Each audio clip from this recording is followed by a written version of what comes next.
Let me go now to the Social Services Minister Anne Ruston, who joins us from Adelaide. Good to talk to you again, Anne.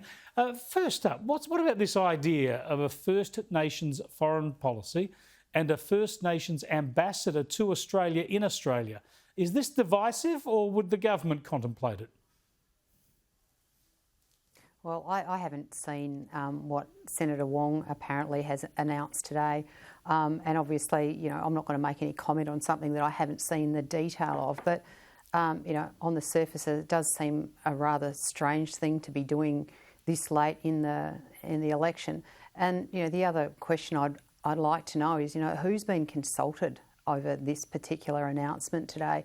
I mean, if their previous policies are anything to go by, one would suggest they probably haven't consulted very widely. And we know that, in the engagement that, Ken White has had with Indigenous Australians about all sorts of things over the last 3 years or so, it takes a long time to make sure that everybody's voices are heard. And, on the eve of the election, we hear this today. But as I said, I'm not going to pass any comment because I haven't seen any detail, but it does seem like a very strange thing to be doing at the moment. Yeah, it's an extraordinary thing to chuck out there. She did it on Friday at the National Press Club, but most of the media have ignored it, I think, because they know it might be a bit of a contentious one for Labor.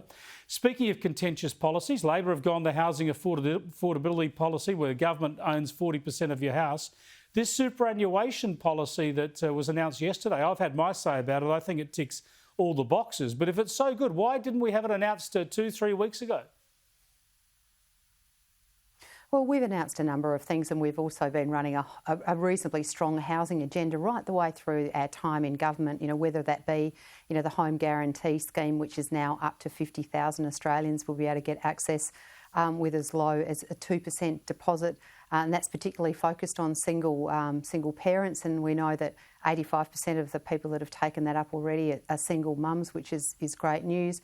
Obviously focusing on other things by making sure that through NIFIC we've got funding available to our community housing providers so that they're able to invest in social and affordable housing.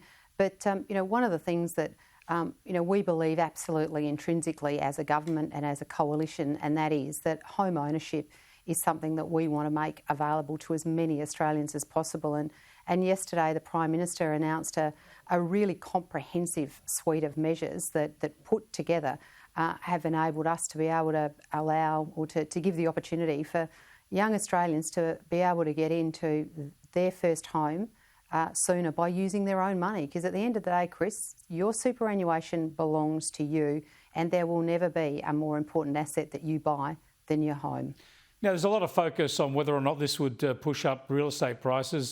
Scott Morrison pretty much dismissed that. Other people, including on your own side, have admitted, of course, it can only add heat to the market. But surely the government scheme couldn't do any more to increase prices in the property sector than the Labor Party's scheme. I mean, essentially, they're helping people at the bottom end of the market gather together a deposit to get into the market. One uses government money, one allows people to use their own.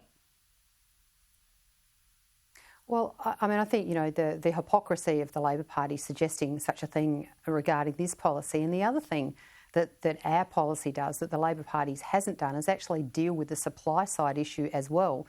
So with our downsizer program that we announced at the same time, we know that about 1.3 million Australians aged between the age of 55 and 65 are living in their own home, and many of them are still living in a home that was the home that they had when they had children at home, and they no longer are. So by putting incentives in place by saying to these people that they can put $300,000 of the profits of the sale of their property into their superannuation, and also allow them 2 years to make decisions about what they wish to do with the rest of the money that they have got from the sale of their property, we would hope to see a number of properties come onto the market. So we've actually dealt with both the demand side and the supply side. So by coming forward with a balanced suite of policies, we're hoping that the market will respond appropriately, and Australians will be able to get in to the housing market, but at the same time releasing properties onto the market at the same time.